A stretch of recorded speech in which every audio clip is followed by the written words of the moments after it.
नमस्कार साथियों, आपका एक बार फिर से स्वागत करते हैं। तो आज हम बात करेंगे छत्रपति शाहू महाराज प्रथम के बारे में। छत्रपति शाहू महाराज प्रथम मराठा साम्राज्य के चौथे छत्रपति थे और उनके शासनकाल में मराठा शक्ति अपने चरम पर पहुंची।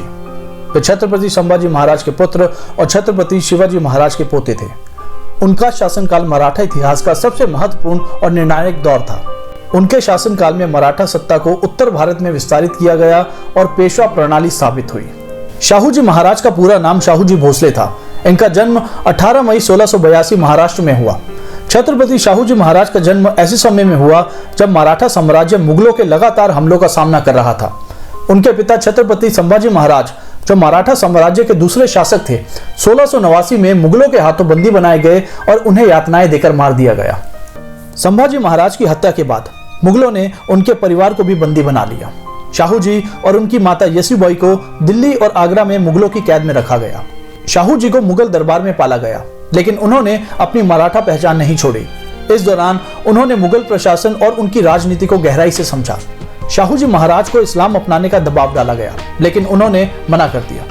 1707 में जब मुगल सम्राट औरंगजेब की मृत्यु हुई तो उसके पुत्र बहादुर शाह प्रथम ने मराठों को आपस में लड़ाने के लिए शाहू जी को रिहा कर दिया।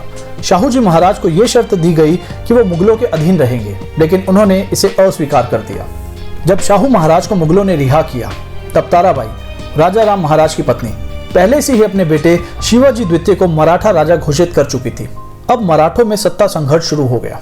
1707 में कोरगांव की लड़ाई में शाहू महाराज ने ताराबाई की सेना को हराया। इस जीत के बाद शाहू महाराज तारा की गद्दी पर बैठे। हार के बाद ताराबाई कोल्हापुर चली गई और वहां उन्होंने एक अलग राज्य स्थापित किया। इस तरह मराठा साम्राज्य दो हिस्सों में बंट गया। सतारा मुख्य मराठा साम्राज्य, कोल्हापुर एक अलग शाखा। छत्रपति शाहू जी महाराज का शासनकाल मराठा साम्राज्य के विस्तार और संगठन का स्वर्ण काल था। शाहू जी महाराज ने मराठा प्रशासन को अधिक संगठित और प्रभावशाली बनाने के लिए पेशवा प्रणाली लागू की। बालाजी विश्वनाथ ने पेशवा प्रणाली की नींव रखी। बाजीराव प्रथम ने मराठा शक्ति को उत्तर भारत तक फैलाया और नाना साहब पेशवा ने मराठों को चरम शक्ति तक पहुंचाया। 1713 में शाहू महाराज ने बालाजी विश्वनाथ को पेशवा नियुक्त किया। पेशवाओं ने धीरे धीरे मराठा शासन का पूरा नियंत्रण अपने हाथ में ले लिया। शाहू महाराज के नेतृत्व में मराठा ने उत्तर भारत, बंगाल, कर्नाटक और गुजरात तक अपना प्रभाव बढ़ाया। उन्होंने अपने प्रमुख सरदारों को विभिन्न क्षेत्रों में जिम्मेदारी दी। मल्हार राव होलकर, मालवा और इंदौर, गायकवाड़ वंश, बड़ौदा, सिंधिया वंश, ग्वालियर, भोंसले वंश, नागपुर। मराठों ने 1737 में दिल्ली पर आक्रमण किया और मुगलों की सत्ता को कमजोर कर दिया। बाजीराव प्रथम को इतिहास का सबसे महान पेशवा माना जाता है। शाहू जी महाराज ने बाजीराव प्रथम को पूर्ण स्वतंत्रता दी। बाजीराव ने मराठों को दिल्ली तक पहुंचाया। 1737 में दिल्ली पर हमला करके मुगलों को कमजोर किया। शाहू जी महाराज की कोई संतान नहीं थी, इसीलिए उन्होंने रामाराजे भोसले को अपना उत्तराधिकारी नियुक्त किया। उनकी मृत्यु के बाद सतारा की सत्ता कमजोर हो गई और पेशवाओं ने पूरी शक्ति अपनी हाथों में ले ली।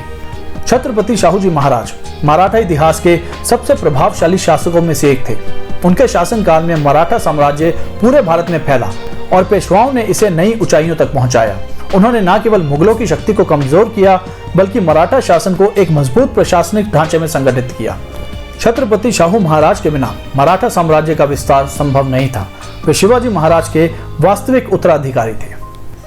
दोस्तों, अगर आपको जानकारी अच्छी लगी तो इस वीडियो को लाइक कीजिए, शेयर कीजिए और ऐसी ही जानकारी वाली वीडियोस देखने के लिए हमारे चैनल को सब्सक्राइब करें। मिलते हैं बहुत जल्दी एक नए किस्से और कहानी के साथ। तब तक के लिए धन्यवाद।